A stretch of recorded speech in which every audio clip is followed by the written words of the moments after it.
Wells Fargo Securities head of equity strategy. Is he good or is he good? He's great. Right? He's outstanding. All right. You heard it. I mean, I feel more negativity than positive feelings about the market on the desk. What about you? All right. So there's a couple things, a couple litmus tests we look at. So what has low volatility done since September? Low volatility is outperformed by 14%. What did it do in 2008? It outperformed by 14%. Second litmus test. Let's go back to the summer 2007. Let's compare that to fourth quarter of 18. What happened 6 months out from the summer 2007? Equity market was down 3%. The Fed made an emergency cut. And oh, by the way, Bear Stearns was about to go belly up. Now what are we looking at? We're looking at the S&P up 25%. We're looking at the Fed perhaps cutting. And oh, by the way, the bank stress test just came through and bank balance sheets are quite strong. Right, but we're not trying to equate that. I mean, whether the banking system is stronger today than it was in 07, right. What does that have to do with where we are now? So the point being is a lot of people are yelling. Obviously, we're in a better situation than we were in 07. Right. In the banks. A lot of people are saying recession. We're not seeing those telltale signs. Now, does Only the market, because the banks are better capitalized? I mean, there are other signs that you could look at. Absolutely. So banks are better capitalized, credit spreads are tightening, and yes, ISM is rolling over. New orders rolling over. Payrolls don't look great. But all that's telling us, BK, what I think it's telling us is we've just peaked. It doesn't mean things are terrible. We've peaked.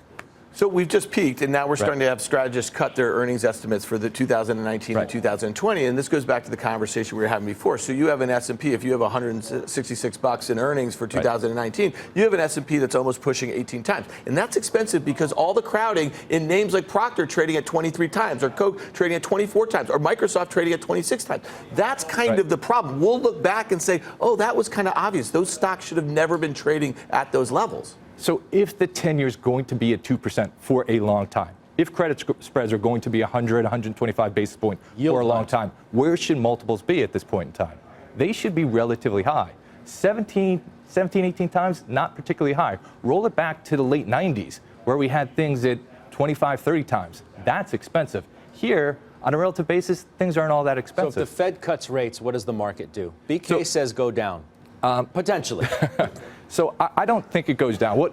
Even getting before that, what happens with the G20? What I think is Trump wants things to go okay, but not great, because he does want uncertainty in the marketplace. That's going to cause the Fed to cut, right? If the Fed does cut, I think it's better. The yield curve, 2s, 10s, has gone up. It will continue to go up. That's good for the banks. What can get the market higher is if the financials start to work. Now, if the Fed cuts, and we have rates lower, Trump can start saying, okay, maybe, possibly we have a détente. And oh, by the way, I'm going into an election cycle. I can't start turning up the heat into an election cycle because I can't have the global economy, and definitely not the U.S. economy, rolling over in that type of situation. So you could have the sun, the moon, the stars start to align. The bar's low, don't you think, going into the G20, the meeting between Trump and Xi? I don't think there's any. I think all they need to come out and say is that it was cordial. We had a great dinner, and we're going to keep talking. Are we expecting something more? I think at some point you have to have some movement beyond just, hey, we're talking again. I don't know if that's this G20. I do know that there's a lot priced into this, a lot of expectations. But at some point you're going to, have this, oh, it was really nice. We had a nice cup of coffee and a huge piece of cake, and the market goes down. That could be next week. That's all I'm saying. It just seems to me that after the May 6th tweets, or whenever those were, that were kind of the fresh kind of volley on trade, we had this case where the Fed then went the extra yard. And so you have this case where really the Fed once again really trumps anything, and maybe a pun, maybe not intended, but really will outdo anything that goes on at the G20. And right now the Fed is your friend. There's nothing that's going to change the Fed's ways and means right here and now. And we've seen that for the last 8 years. Every time you've tried to fight this dynamic in the markets, it's been painful. Right? Isn't that the bottom line? Why would it be any different this time? So what's different this time is that we actually had crises brewing back in 2000, 2001, and then again in 2007 and 8. We don't have one here, except for the fact that it's self-induced. Chris made a lot of great points that we can get through a period. He's not here anymore. Well, we can get. I didn't thank him yet. He's still here. We can get through this period unless we still have these own goals, and that's kind of what's going on. And when you hear an equity strategist talk about how the president is trying to thread a needle into an election year, that makes me a little nervous, because when you have all of this negative yielding rates globally, you have our rate cutting cycle starting from 2.25%.